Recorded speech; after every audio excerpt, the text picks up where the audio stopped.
Greetings and welcome once more to the Dracovin Empire. Are you ready to dive once more back into the world of darkness? If you are ready to join me, I am your host, I am your guide, your emperor, Titus Naravan Dracovin, here to take you through the shades and shadows of another realm into the world of darkness and introduce you to another Kith from Changeling The Dreaming. We're going to be continuing our tour of the African Kiths with Djedi today. If you are ready, you need only take my hand. But please, before you do, make sure you support me here on this channel so more videos like this can be made. Make sure, if you are not, you are subscribed. And of course, a comment about our topic will always help everything as it goes. Come now. I shall take us through the dream into a world so much like our own, yet so different. The world of darkness awaits us both. Once more, we arrive. Now the Djedi are relatively new in the world of darkness and in the world of Changeling the Dreaming. It wasn't until C20 they were introduced in the Player's Guidebook.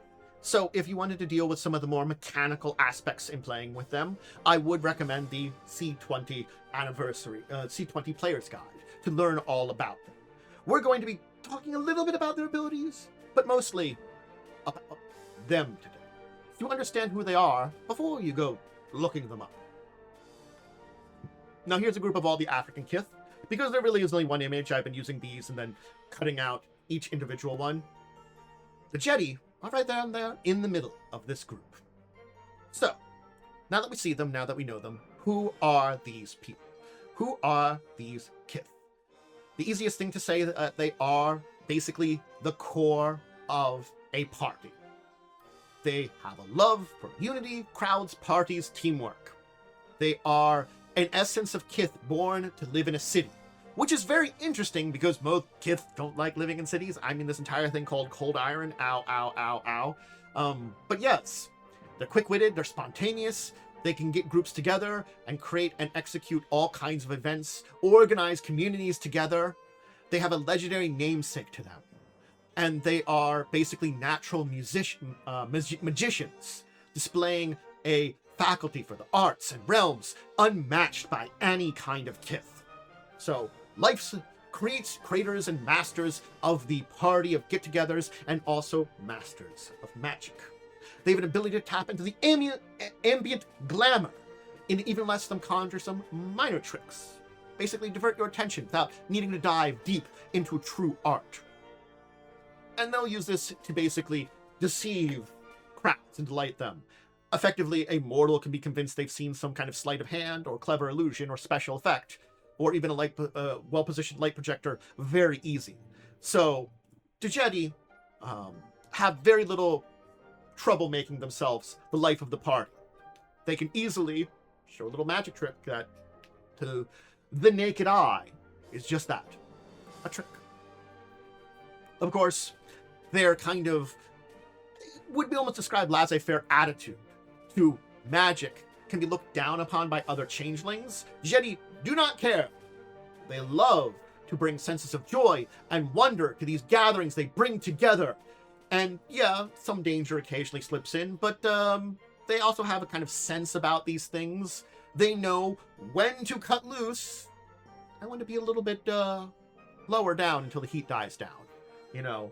So, they kind of can tell when one trick's a little too many, when there's a few more questions about, that was kind of weird, how did they do that? That seems like not something a normal person could do. Yeah, when some questions kind of come up like that, they know when to lie down, to kind of lay low.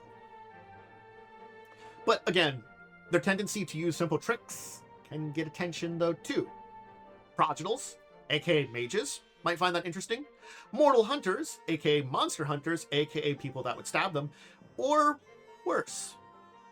Fact is, you are using magic in public, even if it looks like a parlor trick. It's still magic in public. They sometimes do get in a quarrel with other Fae. Basically, the Djedi are known to figure out when you're having a meeting or a private event, and you know what? you need one of them to come and show up and become the life of your party. You're having that special secretive little group get together over there. Boom! I'm invited. I need to be there. You need me to spruce up your party.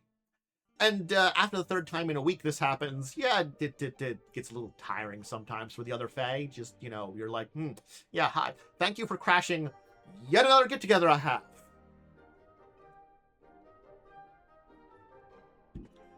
But, it is a big old but. Most times they're tolerated because, yeah, they're crashing my party now. What happens when I need them to help set up a party? Or what happens when I need their magical skills? Yeah. Remember, they are good at magic. Very good at it. And they're very good at setting up parties. You need them sometimes. So you have to be like, I hate that you've crashed this get-together, which doesn't need a life with a party, but I might need you later. So they can sometimes come off as jesters. But that magical power, it's oftentimes tied to ancient powers. It is impressive. It is strong. It is powerful. So they can be some of the most powerful and dangerous cantrip wielders of all changelings. Think about that. We're talking about these kind of laissez-faire, life of the party folks that, if needed, are some of the most dangerous cantrip users you can think about. The most deadly, most powerful. It's fun. It's fun and kind of a little crazy. Zoom and enhance. So, all of them kind of have their own sense of style, and that sense of style will match them. And the looks can be a little confusing. They tend to be trend-setting, avant-garde in a lot of the ways they do fashion. You might see, like, fashion runways and basically be inspired by them or aspirational on them. These big things with flashy kind of outfits really shouldn't be, like, used except in special situations. Fashion shows. Sometimes that fashion ends up in the public. Most of the time, it ends up in, like, very, like, top-end places. No. Djedi, they find that kind of stuff great. Afrofuturism, Harajuku girls, rockabilly, 1970s punks, Jackie O. Basically, any kind of style, any kind of crazy. They see it on the, that walk there, the fashion show. They're gonna wear it. And to the extreme. Yeah. In their Fae main, they're light blue skin and snow white hair. They have canine teeth that are nearly 3-inch fangs on either sides. And they do not, and they're usually around 5 feet tall. So match that to their already crazy look that they'll spend hours cultivating and maintaining. They color their hair every shade of the rainbow, shave odd patterns into their hair or beards in order to stand out. They are the center of attention. At Revelry, they flock to social greetings and parties. When it comes to careers, in the human side of things, event organizers, entertainers, performers, athletic coaches, community organizers, politicians. Some of them end up being things like butlers, stay-at-home parents, because though that center of attention there, remember, it's not just the party. It's unity, crowds, teamwork. The party, the event, is just a culmination of it. So maybe being that stay-at-home parent that basically sets up all the things that, mom or father that's, preparing for every event for their parents. There's a life of unity, a life of family, a life of that kind of thing there. So a lot of them also will have a normal 9 to 5. When that social events happen, everything's off. It's time to hit the table, hit the floor, be there. And when they unleash their magic, it's cinematic or spectacular. That's the describing of it. Basically, crackling nimbuses of power, winds, phantom sounds. It's a show. Just as much as they are powerful, it is a show. Speaking of their birthrights and their weaknesses, we should, before we end today, because they do display a lot about what it means to be a Djedi. And again, I'm going to just say this now because I haven't said it earlier. Apologies if I'm saying their name wrong. I mispronounce things in English. You don't expect me to mispronounce things correctly in any language. So apologies. So basically, they can spend a glamour to create a minor magical effect. They have magic in their blood. And this is without the need of bunks or cantrip rolls. They basically go, spend a glamour, do something. and it's basically a magic trick. Or a minor wizard's apprentice spell.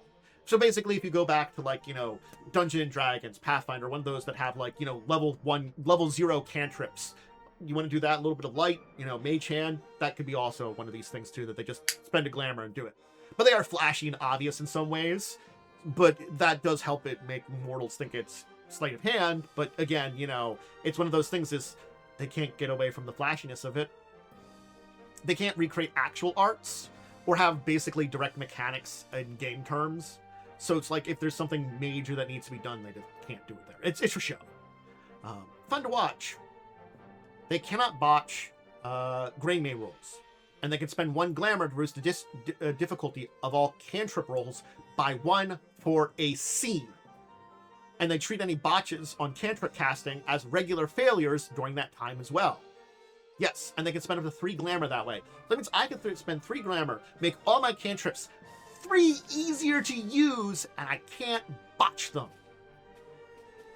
That's powerful. On top of the minor magical shit. Now, their other birthright is that basically they draw attention to themselves. What does this mean mechanically? They can have 1 extra charisma. They get 1 plus 1, and that can take them above 5. So, unlike a normal, being, they can have a 6 charisma. And they also subtract 1 from the difficulty of first social roles in a scene. But they have to make a flashy entrance. I've entered the place. You're gonna like me. Now that comes down to their 2 frailties, Unsubtle and Crash, because this defines a lot about them. Unsubtle, yeah, they're centers of attention. They attract followers and social media, but yes, it does mean they get unwanted attention too. Basically, you subtract 2 from the difficulty rolls of anybody needs to track a Djedi through social investigation. And a storyteller can just have someone dangerous notice them once, a story. Could be stalker, could be witch hunter, could be an unfriendly prodigal, could be anything that's just a little dangerous that's noticed you. Once per story. Isn't that fun? And then the other thing is, they crash out a little bit. They're dealing with massive powers of magic, and channeling that raw magical powers through their body, it has a toll. Basically, they use the magic and the blood birthright to reduce those difficulty rolls, spend that glamour to reduce difficulty. They're drained mentally, and suffer a +1 difficulty for each of those points of glamour they spent, from 1 to 3. Yeah. So, the minor magical tricks don't do that. It's the making all my cantrips, basically empowering all my cantrips to fire them out and do a lot of things, that I'm very easy to just throw them out willy-nilly. Yeah, afterwards, it's like, oh, that has an effect on you. For the next scene, you've hit yourself heavy with that. That's the Djedi. They are so fascinating and interesting in so many ways because they are this group that represents family, unity, teamwork, but also events, parties, get-togethers, things that is social times for people to get together and to bond together. It's that entire thing of, I will have this event, this get-together, this crowd, this party, this something that we all get together, we all unify, and I'm at the center of that, drawing us all together, keeping us all jovial, happy, in good spirits, bringing up the, positivity of these events and drawing them together. And just having a little bit of magic there means a lot. Yes, it's minor. Yes, mortals can even see it and pass it off as something. But that little bit of magic there, that little bit of something, it's there for a reason. It's there to get people not only their attention, but to draw them in and make them think about something. To make them, think about the magic in the world, perhaps a little bit. Dream of magic. Bring it up there. And again, it's an interesting position the Djedi are in because of it. They kind of just bring some magic. But we'll leave that there, and I hope you've enjoyed learning all about the Djedi. Please check me out either on Twitch, on YouTube, whichever one you can join me on. If you are over on Twitch, do make sure you follow there, and make sure you join me for Fall of Advent, Wednesdays at 8, discussing tabletop Saturdays at 6. Those are my big shows there, or anything else I do there. Gaming, chatting, recording videos like this. It's always good to join me for that. Schedules will be up on my social media, Discord especially. But if you cannot join me live, You must check us out. And more videos over on YouTube. I have a lot of videos. Changeling, other World of Darkness, other stuff. All the stuff that's recorded over on Twitch ends up on YouTube. That's my tabletop dispensary of tabletop-y stuff. Just have to make sure that you're subscribed. Just have to make sure you comment. Just have to make sure you do the basic support of this channel to keep things going, to make sure I know you want to see more of these kind of things. Anyway, I'm going to go head off. I'm going to go maybe chat with Chad over on Twitch side things. Maybe do a couple more things. Maybe record some more videos. We'll find out. But until the next time, I dive back into the world of darkness, lead you through the shadows, or somewhere else in the tabletop universe. I bid you all out there a deep and wonderful farewell.